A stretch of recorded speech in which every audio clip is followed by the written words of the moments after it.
I knew, like, they weren't crushing it by any means. But I knew after that meeting that Kade was going to be a rock star after I went out there, because I could tell how much he cared about his people. Like, he was like very, very like heartbroken about guys struggling and everything else. But I came back, and after that year in Victoria, I think you did what, 800 or 1,000 or something like that. How many did you do? Yeah, Victoria, like over 1,000. I came back to Josh Crittenden, and so he was here last night, and I was standing next to him. And I was like, after Victoria, I don't remember where we're at, somewhere at Vivens, and I was like, I'm telling you, that guy right there is going to be one of the best leaders in the company. Watch, I promise you. He didn't even know his name. He's like, what's his name? I told him who it was. Like, I'm telling you, he's one of the best leaders in the company. And last night, to see all the awards, and Josh is here, and obviously we know what Kade has done since Victoria year, and I looked over at him, I'm like, I told you, didn't I? And he was like, you told me. But it is awesome to see what the development of Kade's group, and to have somebody like him to be able to learn from and train. And I've said this, and I felt this exact same way about these people on this that were just on the stage, sitting on this stage. Those individuals have no idea the impact that they have on the entire division and the entire company. The impact that their success, their sales, their example has made so many individuals successful. And Kade, the same thing. His impact has completely, it's transformed our entire division. And that's why he always asks me for an over-island division. No, I'm just kidding. But very grateful for him. This is a great leader to learn from and understand from. So let's make sure that we're attentive, we take notes, and we apply. And then before I call him up here and we give the round of applause, I do want everybody that is going to sell 300 this year, I want you to write down, from that last thing, I want you to write down 1 or 2 things that you are going to implement now to start preparing for that. I want you to do that this weekend, not right this second, but this weekend. What are you going to start implementing right now to put yourself on that trajectory? But anyways, all right, give it up for Kade Randall. Come on up.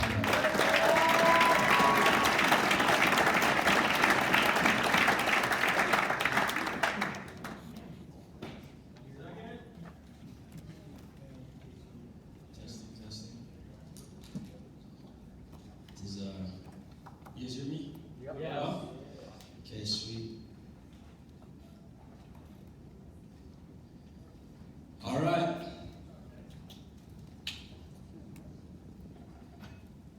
Okay.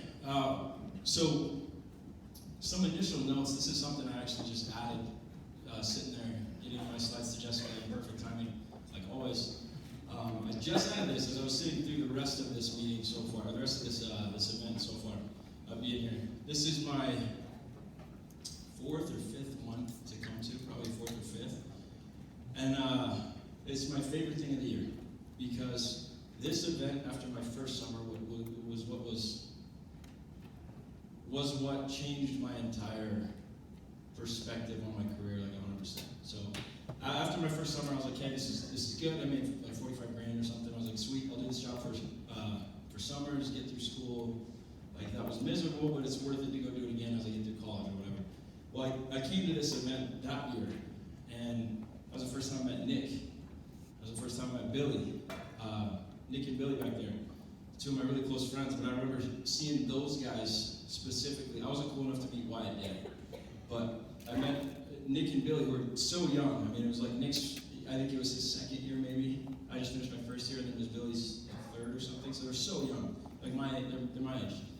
And what they were accomplishing, I was just like, okay, I can do this. And it kind of changed my entire perspective. Anyways, led to massive change in my inputs and therefore massive change in my outputs. And I'm so thankful for this event every year. So I want to make it a big thing.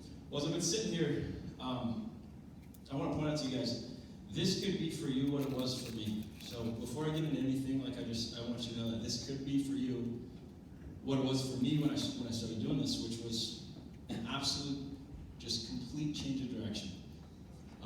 It can 100% be that if you let it, and if you pay attention, if you learn, if you take what you can get here and go apply it. Second thing I realized is the most influential people in here, they're here because they want to be. Cheyenne, I think he makes like decent money.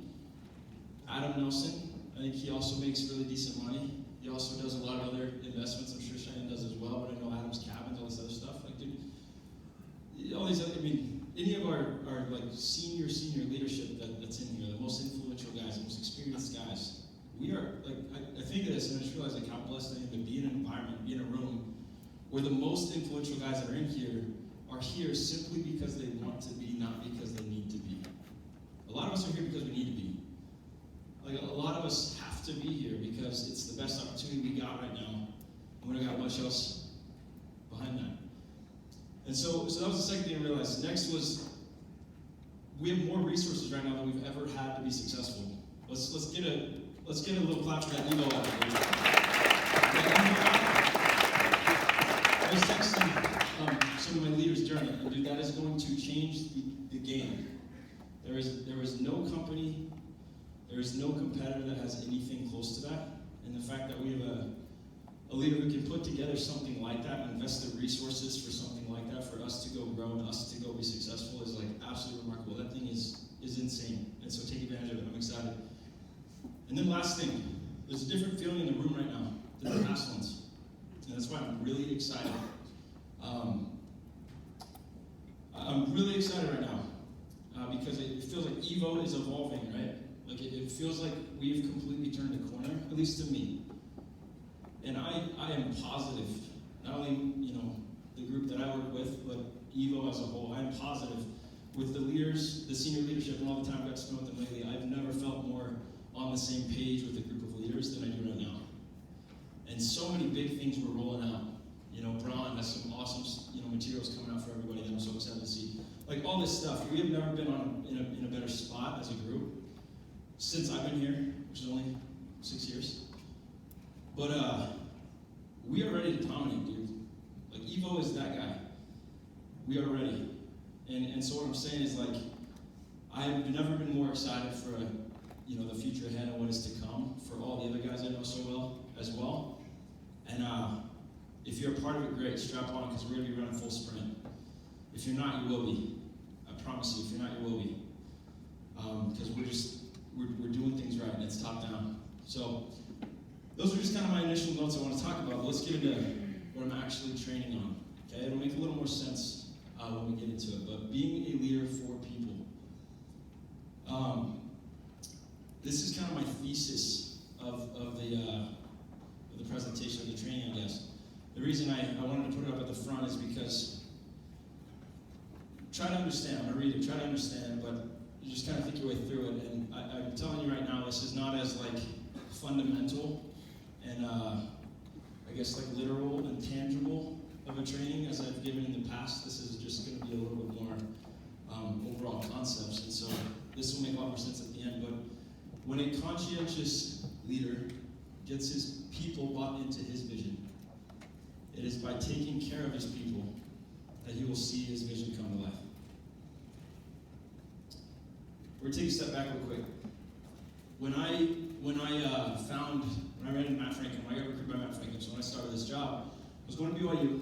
I went for a year and a half, a couple of years, something like that. But I had a really pivotal moment because I stayed in school after my first summer, and it was my second summer that I dropped out. And I had a pivotal moment where my professor in this classroom, auditorium-style class like this, who knows the BYU Merit School, that big auditorium? Yeah. So it was that auditorium, right? And it was Corbin Church, really cool guy. But he pulled up. It was an entrepreneurship class, and so he pulled up in the business school, all the majors. It was a chart something like this, and it showed pay, it showed earnings, and it was after my second summer when I remember a distinct moment when I looked at it and I was like, oh my goodness, like what am I doing here? I hated college, right? Like I was doing it simply because I felt like I was supposed to, right? But I hated college, but I looked at the board and all of those numbers were less than what I had made in the last summer knocking on doors with my best friends, right? And he put up these numbers, right? So it's the different programs in there, right? This is taken from payscale.com, which just kind of had some numbers on it, right? Number one highest paying business degree, finance director, $119,000. I'm glad, Cheyenne, you went and did this stuff like pretty in depth, which I love, so I'm going to kind of fly through this to keep it rolling for everybody. But accounting director, $113,000. Corporate controller, whatever that is, 110,000. Portfolio manager, 106,000, right? So these are kind of some numbers there. Percent of workers with that major, 42%, 62%, 66, 46. Percent of high job meaning, 57%, 46%, 47%, 47%. Satisfaction, fulfillment in the job. The important thing to understand is if you were to click on that little icon by mid-career pay, those metrics are all taken 10 years into their career. We even step it up, take it out of business. This is just highest paying degrees in general that I found, right? This was super in depth, so these may vary. It's just payscale.com. I think they're a little high, honestly. But petroleum engineer, operations research and industrial engineer, electrical engineer, interaction design, public accounting, early career pay. So this is the highest their pay gets within the first 5 years. 93,084, 108,000, 68,000. Mid-career pay, so 10 years in, 10-year mark, 187,300, 170,000, 159,000, 155,000. Okay, these are really coveted jobs. And the funny thing is when I got to college, I wanted to be an engineer. I lasted one calculus class, and then I decided I wasn't going to do that. But why? That looked good. I knew engineers made money. That is why. This is hard for me because I don't want it to come across the wrong way, right? But these are my first 5 summers, okay? 2017, 45,000. 2018, 99,000. 2019, 30,000. 2020, 430,000. 2021, 560,000. Somewhere in there.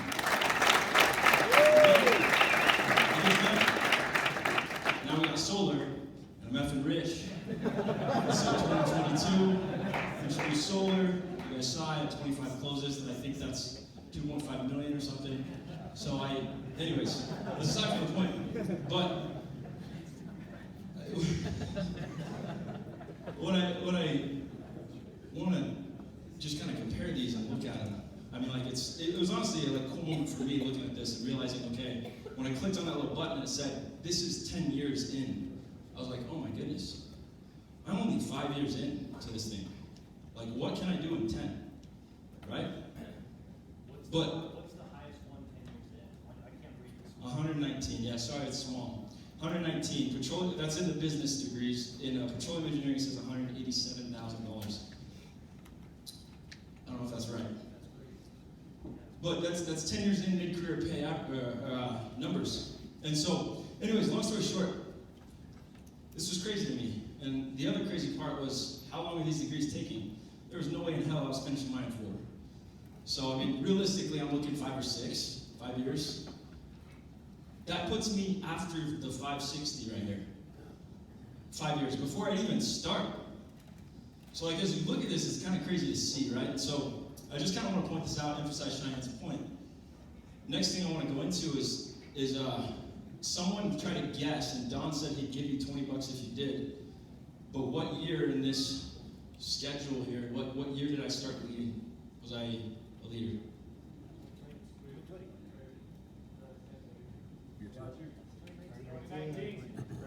I really started leading in 2019. Don.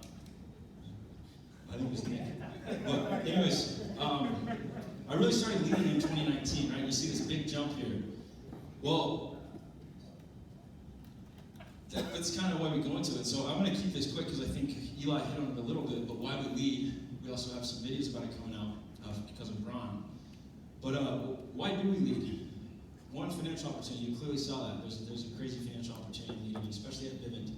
Scaling at Vivint is recruiting. It's leading. You will not scale at Vivint if you cannot lead. And I also think that applies to life. Like, you're not going to scale your influence. You're not going to scale your income, your blueprint, your footprint, I guess, you're making on the world, the difference you're making without being able to lead, right? Personal growth, overall fulfillment. They're all good things. I don't want to go into this too much. But the point I really do want to make here is if you look at this graph, I went from $45,000, $99,000, $230,000. I was 21 years old. I was in a situation where I have another girlfriend now, so I don't know if she is, but I started dating this girl that I thought was like my dream girl, right? Because I I was completely wrong, dude. Clearly wrong. Anyways, that happened, and I bought a house. If someone prior to that asked me, like, what's your dream car? I'm not a car guy, but I would have said a Tesla. Well, I bought a Tesla that year. I was 21 years old, all these great things happening. And that was the year I was the saddest I'd ever been. I kind of had a little phase of depression. And I think the reason I bring that up is, I'm not going to go into why leading is so fulfilling, because that's not the point of my training. But I did have a piece to say about it. And so all I'm going to say is that I promise you, whether you think it's for you or it's not, I promise you, if you do it, if you work to get yourself in a situation where you're a leader to people in your space, in your circle, that it will be worth it for you. And as long as you're doing it the right way, I promise you it will be worth it for you. Well, let's get into the training now. So, characteristics of a leader. When I got to training, the topic was leadership. And then Eli got leadership as well, and he grew 49%, so I was like, crap, he's going to be better. But I was like, luckily he sent me his ideas first, so I kind of went another route with it. But initially I started thinking, and I hit up a bunch of guys that just different people in different kind of categories, and I was like, hey, what are some characteristics of like good leaders, of a leader that you think? And I got a ton of responses, like, what are 3 characteristics, right? And so, honesty, optimism, consistency, committed, caring, they're level-headed, they're confident, they're brave. I agree with every single one of these things, okay? But my focus of this training, and what I realized is the best people that I know, and the people that I emulate, that I want to be like, and that I want to have the results like, are the very best leaders. They're not good leaders. They're not, just any leader. Any leader probably has a majority of these characteristics. They probably, are kind of those ways most of the time. But what were the kind of the key things I could pin down of the best leaders that I know in my life? And this is kind of what I came up with. So first off, what I realized overall is the best leaders that I know, for those people, what makes the best leaders? It's not about who they are to the people around them, but it's about how they are. That's why I love Corey Torgeson's training, because it's exactly what I'm talking about. It's your state of being to the people around you. And so, next, I wanted to coin this little phrase. Whether it makes sense to you or not, I think it will by the end of the training. I wanted to coin this phrase. It's a tiny little change, but I think it means a lot. And it means a lot to me.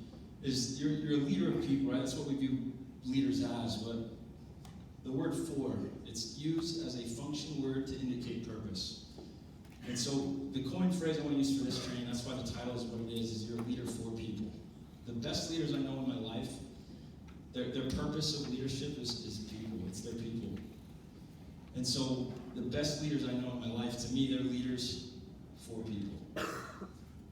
There's 3 characteristics, 3 tenets that I kind of found as I looked into this. And a lot of it was like, I'm talking the top leaders that I've ever been around in my life. Like, what 3 characteristics do they do more than other people that sets them apart? First is they're conscientious. Next, they have an infectious vision. Okay, and I don't necessarily mean individual visions, for guys in the future. I mean just an infectious overall vision, a common goal that they can, kind of spread throughout their group.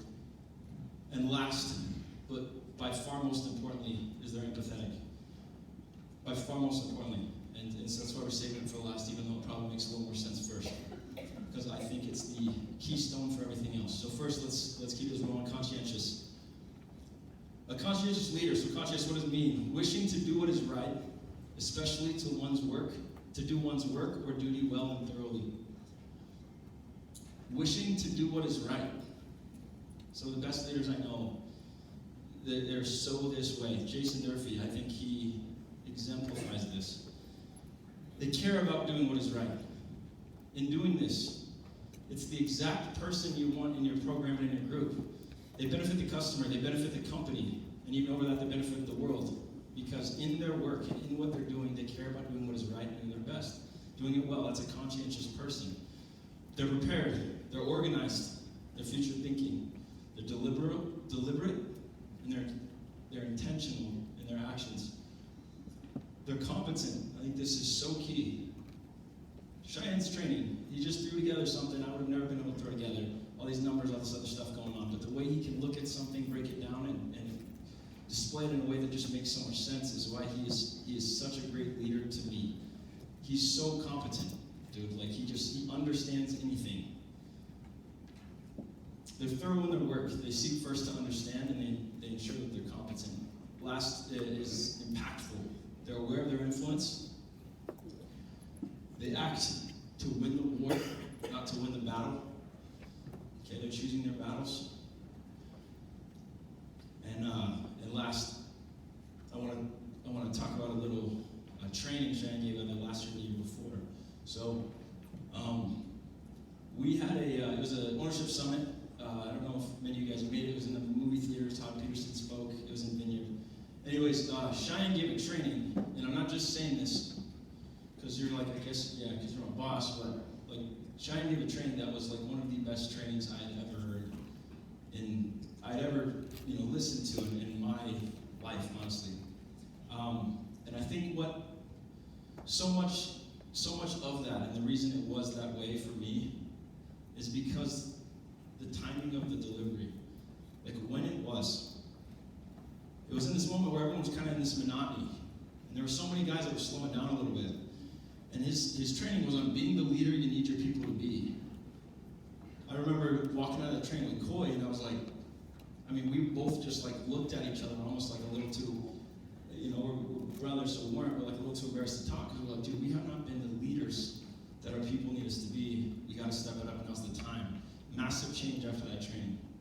It was amazing training, but the ability to do that is he's so conscientious. Like he's aware of what's going on, and he's trying to do the most impactful thing in that moment to spur change and to spur growth. Next, an infectious vision, a just cause. A just cause. They perpetuate. So a leader for people, the best leaders I know, they perpetuate a cause so just that people are willing to sacrifice for the ultimate goal. Right? They just get you so bought into something because you just believe in it. A leader for people's cause, their just cause, always involves the development of changing their people's lives. It always involves changing lives. It's another thing I've noticed in all the best leaders that I know is their just cause, their holy cause, their why they're even doing this, is to change the lives of the people around them and be a part of that. And last, the cause comes before the success. They're solely acting to advance the cause. They're making their decisions to advance the cause. Might not necessarily be what seems the best in that moment, but they're doing whatever they can to advance the cause and therefore advance their people, putting their people first. Buy-in. So you have a just cause, right? So you have a great vision. Well, how do you get your people to buy into that? So that's next. And as I looked at those best leaders that I just emulate so much, I found a few things. So first, kind of the way I think of it is a leader who is passionate in their cause will climb mountains, but a leader who can instill this in his people will move them. And the best leaders I know, they're out there moving mountains too. So how do we instill this in our people? We just came from our 2500 summit in Arizona, and David Bywater came up and spoke. Is David still here? He left. Did he go? That's probably good. But he gave a training. I guess he spoke to us, and dude, I've never been so fired up in like a long time. Like I'm sitting there, I'm like, all right, I'm ready to go fight somebody, dude. Like I'm ready to go to war. I'm ready for whatever. Like I'm here. I'm with it as long as y'all are with it. Like I'm in. Okay, because he did these 7 steps I'm going to talk about, and I'll apply this to other things so you see what I'm talking about. But how do you instill vision in your people? Dude, I am fully on board for Dave Bywater. I have never been more excited about this company, about where I'm at, about what we're doing.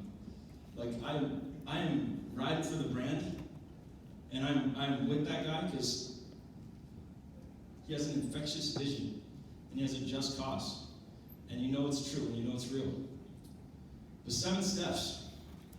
I'm going to explain this in a way that might make a little more sense as opposed to Dave's training, but he did this. These are the steps he did, and he's done this every time I've heard him speak. It's been something along these lines that gets me so fired up and bought into him, right? And bought into the vision, I guess. But first, you define the current state. So I'm gonna compare this to competitions, all right? Premier League this year. We absolutely bodied all you guys. But, I'm just kidding. We kind of did though.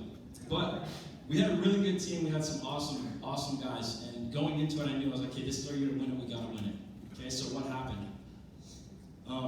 First, this is how we got everybody so bought in and how we've done it in the past. We defined the current state. Okay, so every matchup, it's okay, guys, this is where we're at. You know, they have this, we have this. Every night we're talking about it. It's all right. Tomorrow's our IC day. We're beating this team by this much. We don't really got to go that crazy, but that matchup's close. So they're going to go hard. So we have to have a big day today so that we're not getting killed first day of the IC day, right? Define the current state. What's the current situation? Next, define the goal state. All right, our goal state, where we want to end up after this, is with the dub. So that is what we're going for. We are here for the win. We are winning this. Define the cause. Why? We told the story about how my first summer, we had 11 reps that played. I was Matt Frankham, Helena 2017, 2016, I don't remember. 2018? Anyways, we had 11 reps. We didn't even have enough vets to have a vet team for our Premier League team. Ethan, Jones, and me were rookies. Ethan was on the vet team. I was on the rookie team. We had 2 more rookies on the vet team. And then, I don't even know. Anyways, long story short, we were so, we had no business going to the finals. We did. We actually technically had it in our prize locker at one point, and then it got taken out. It was weird. Long story short, we were so bought into that moment, so that's what I did. I told that story. And Blake was there too, right? Blake is in the office with me in spring. So we're telling the story of, hey, this year we got so close. We almost did it. And we lost, and it was because of this BS, and those guys aren't even here anymore anyways because they were cheating in more ways than just this competition. And we're winning this time. This is our chance. We're not losing this. We're those guys. We are the best 11-man team in this competition, and we're not going to fall short of that. So we define the cost. Next, with competence, define the how.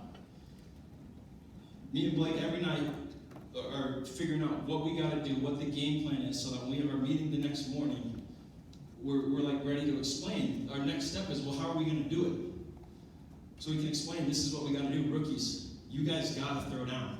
We have to have early deals. You have to get started quick. Maybe area adjustments, whatever it is. Maybe some tech adjustments to make things work. We had a plan. And it was developed by a leader with competence.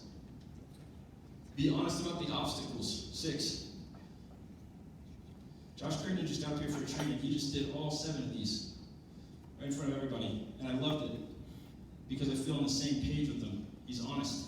I understand that there's some sucky things right now. Right? Like, we understand that. There's no hiding that. We understand that we're going to have to make adjustments that we're not going to be the most happy with. But he's honest. He shows us why. Okay? He's honest about the obstacles. But then he made his commitments. And so that's next. In that exact scenario, I make my commitments. Guys, I am willing to do full days this entire bracket if we have to. I will lose 20 pounds by the end of this.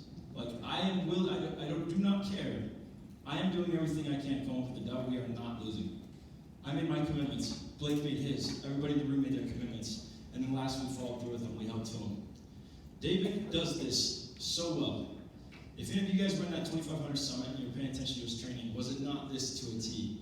He did this, and by the end of it, I'm like on the edge of my seat, sweating, like, just ready to go, dude.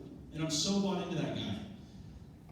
And so, you apply these 7 steps, and you can get people bought into your vision and your just cause as long as it's just.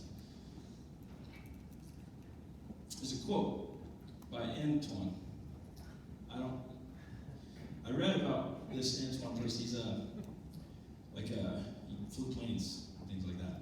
But if you want to build a ship, don't drum up people to collect wood, and don't assign them tasks and work, but rather teach them to long for the endless immensity of the sea. You can teach a person everything everything you know, but if they do not have the vision, they won't act. It's pointless. If you give people vision, you can teach them nothing, and And if they're so bought into this just cause, they'll figure it out. Vision's important. But we're going to get on to the last part.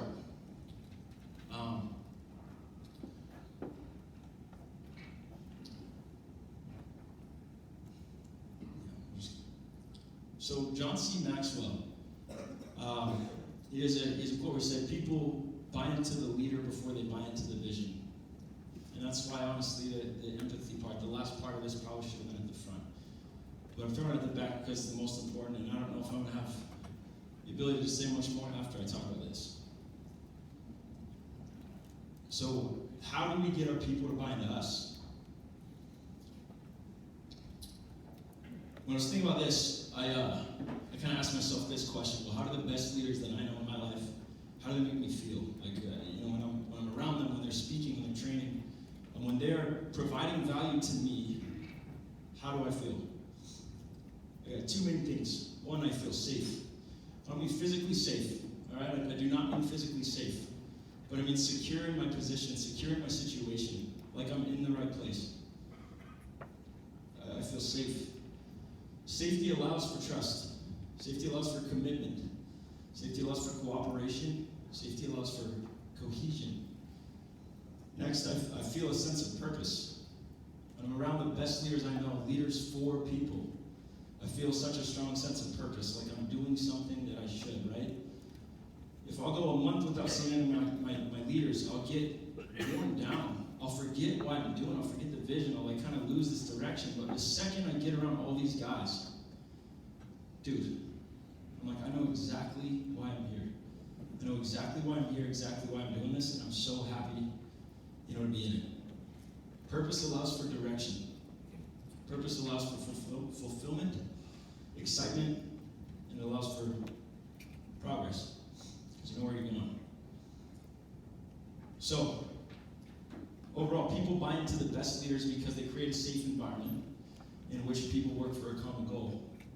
In a safe environment, people can be themselves, right? And so if you can be yourself, you're not acting on fear of consequence, right? You mess up. If there's a safe environment, you mess up, and you're not worried about getting punished or a consequence or whatever, because you know you're going to get help.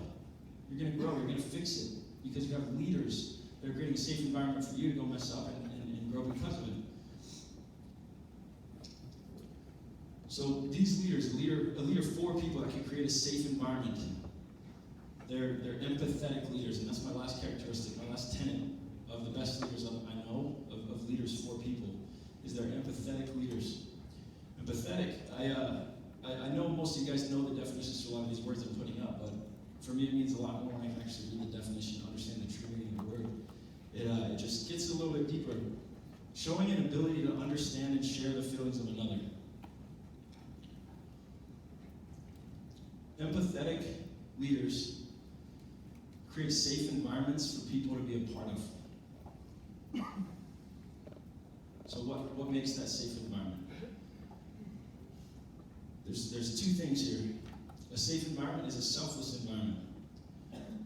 Okay, it's an environment where people, the group, they're concerned more with the needs and wishes of others than with their own.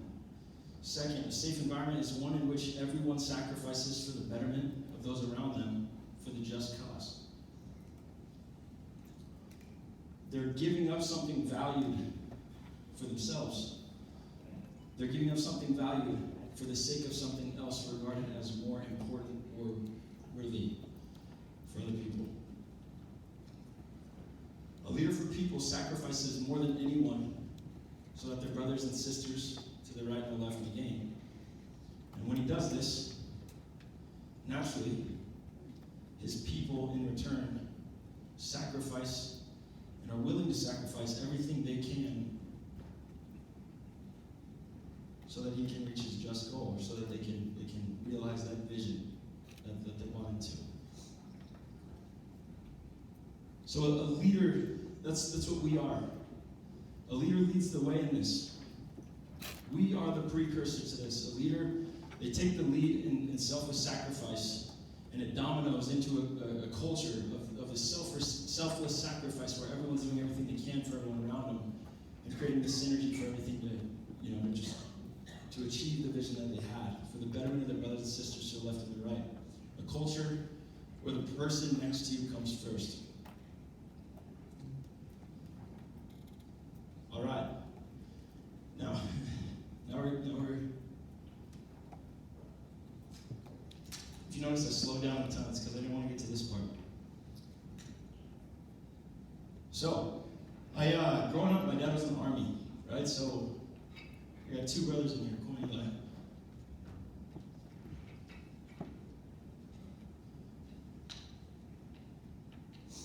But growing up, my dad was in the army, 26 years. Works for Amazon now. It's weird seeing him. He's got like a beard.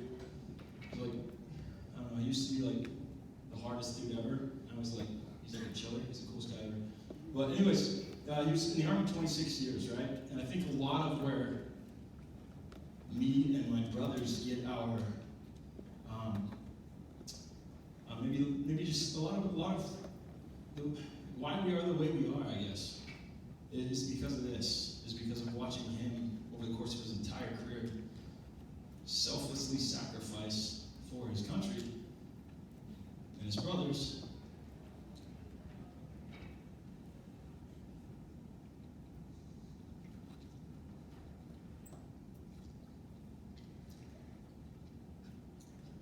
Anyways, so my mom, she had 4 kids with my dad. They're still together. I said that like they weren't, but anyways, they had 4 kids, right? So me, my 2 brothers, and my older sister. And so my dad served.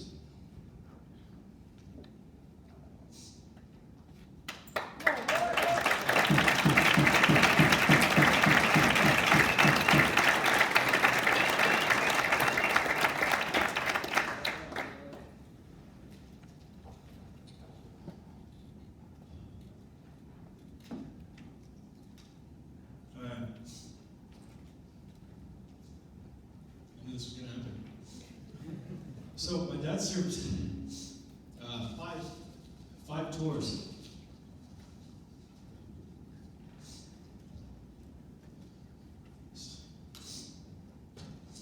So he did Kuwait, and then Iraq twice maybe, and then Afghanistan twice.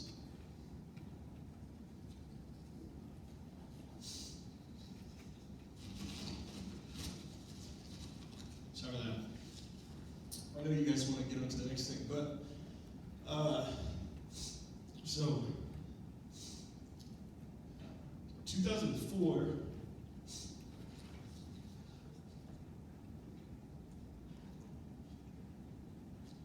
right. So in 2004, he was serving deployment in Iraq.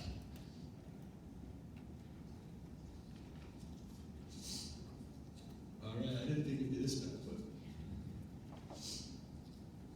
to make it better, my dad called me right before this. But anyways, all right, let's do this. So they're in Iraq on a deployment, and it was a 12-month deployment, and they got extended to 16.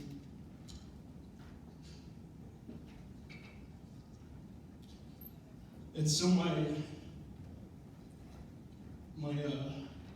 16, so a year and 4 months. Anyways, they have this thing called, it was the early phase, this thing called R&R. It's called rest and recuperation. So it's where soldiers get to come back home from these long deployments and see their family for a couple weeks.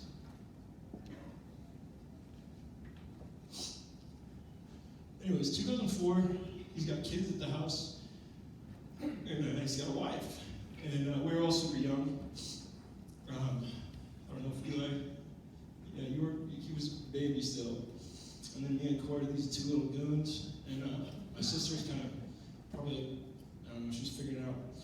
But long story short, all right, I'm good. I got this. I'm gonna keep rolling.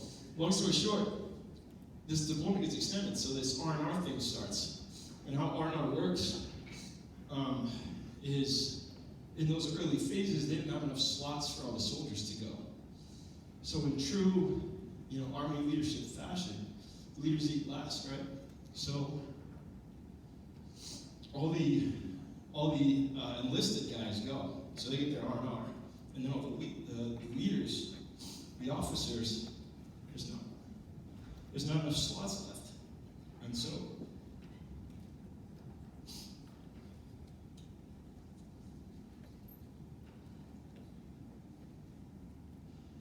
they do a drawing.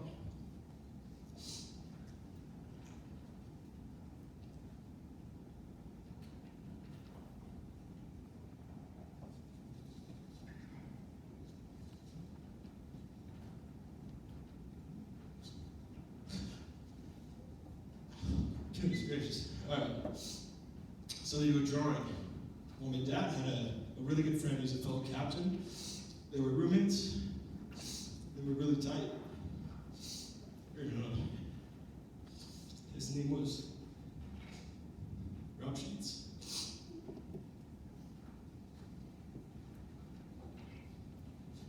All right. Long story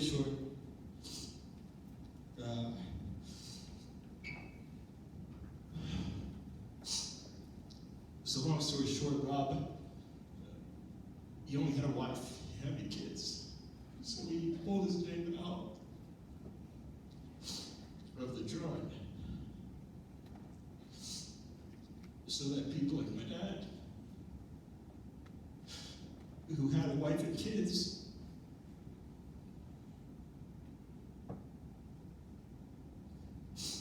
had a better chance to go see their family. And this is actually technically in the time that they're supposed to be home. So this is 2 months into their extension. So it was a year-long deployment, and then extended up 4 more months to 16. So this is month 14. He pulls his name out.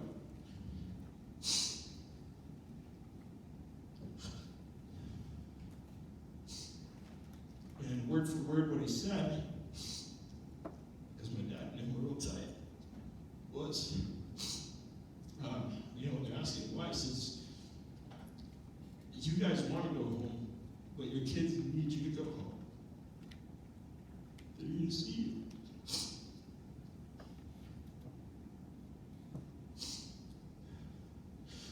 Well, so Rob didn't get to go home. It's good timing. Rob didn't get to go home. And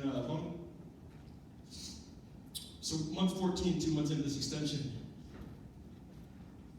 he had to go to Baghdad. And him and my dad roomed together. My dad said it was a weird thing because Rob hated waking up early. He woke up super early for this trip to Baghdad. He had to go to Baghdad for some operation stuff. So my dad stayed behind to handle operations back at back at their base where they were at. And on the drive to Baghdad,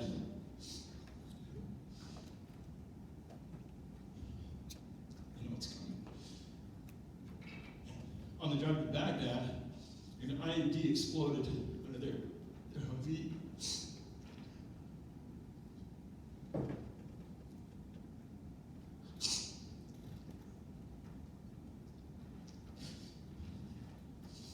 And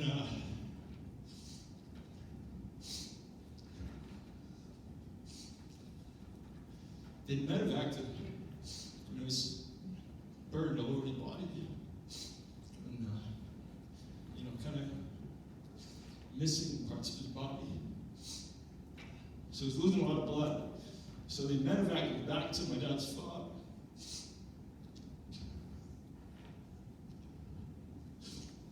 And they're trying to keep him alive enough because they had a surgical team at my dad's fob.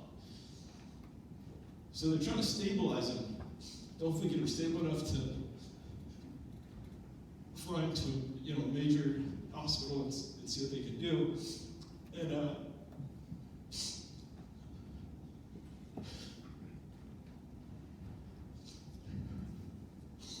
anyways, they run out of blood. So they're giving constant transfusion, and they run out of blood completely. So then they call out, and like, everybody come.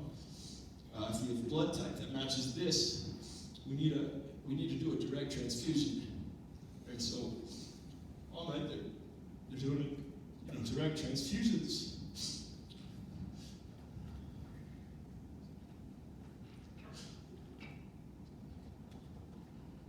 With his brothers, trying to keep him alive. His brothers that he might go home and see kids.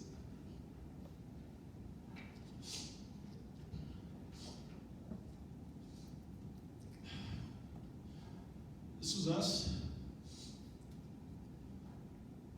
That was how we were a lot of the time, because with him being deployed, but this is what Rob Sheets did not have.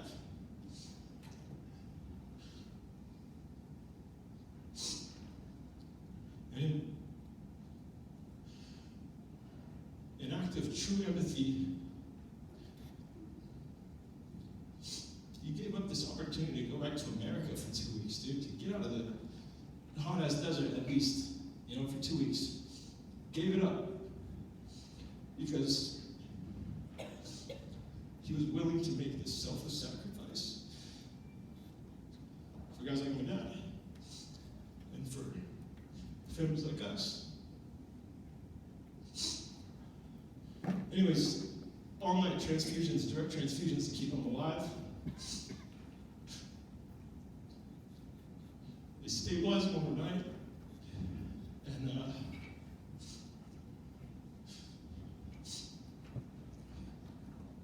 was the last time my dad saw him, but they met him after to the airport, and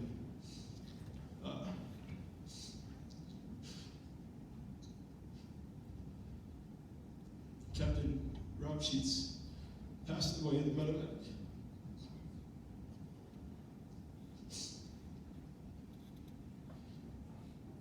So, I know we're not, truly at war right now. We might be soon, who knows, right? But I think these principles apply. And what's important to understand is Rob was a captain. He's a young guy willing to make that sacrifice from Alabama, right? And so I think it's something pretty easy. Leaders for people, the best leaders I know, they understand this, and that is this concept that if you want your people to give their blood, sweat, and tears for you, then if you were to do so, and in that situation, if they were to do so, and in that situation, they were asked, why did you do that? Their answer would have to be, because they would have done it for me.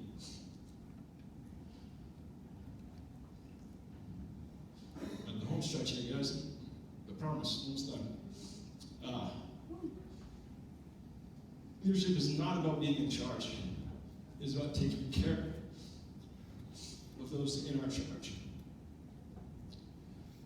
Leadership in its truest form is putting the person to the left and the right before yourself.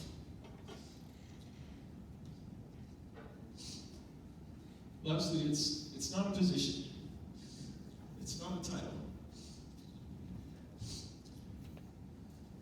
And leadership is not who you are, but it's how you are. Everybody in here is that, and has the opportunity to be that for the people around them. Because leadership's the choice.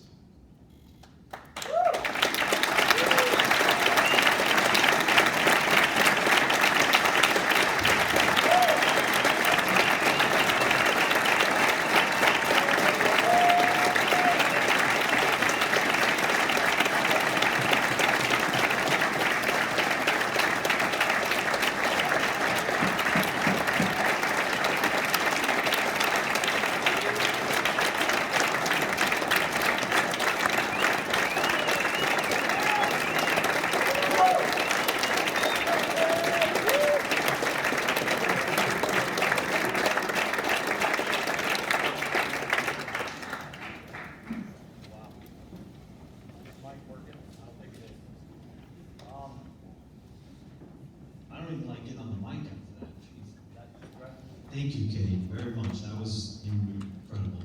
That was amazing. Thank you. Hopefully, you guys were able to I was taking notes, but then I just got to it, and well, I'll get the slides out for that so we can follow it. But I think from that training, you can see why Kate has had so much success and been such an incredible leader. So hopefully, we all got a lot from that. I appreciate it. Thank you very much, Kate. Tonight, Jessica, where are you at?